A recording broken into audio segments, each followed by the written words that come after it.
If you notice that you have less storage space in your PC and you have done everything you could and you find out that the storage is still fit to some extent, the simple step you may need to take is to clear the cache files. And these are the files you don't see with your eyes.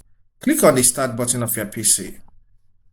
Then click inside the search area and type CMD. Alright, that is command prompt.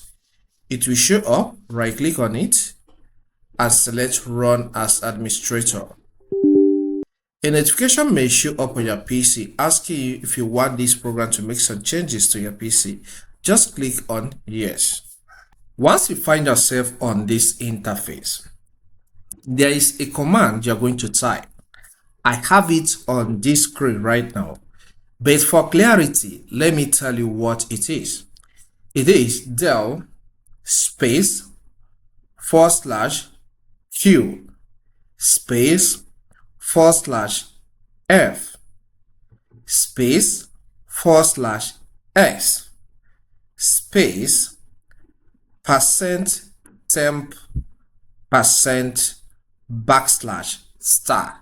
All right, so I'll type it here before we proceed. Once you type this correctly, press the enter key of your computer keyboard for it to run. You can see this has run and some cache files have been removed from my PC right now. If you find this content helpful, consider subscribing, hit the like button, and see you some other time.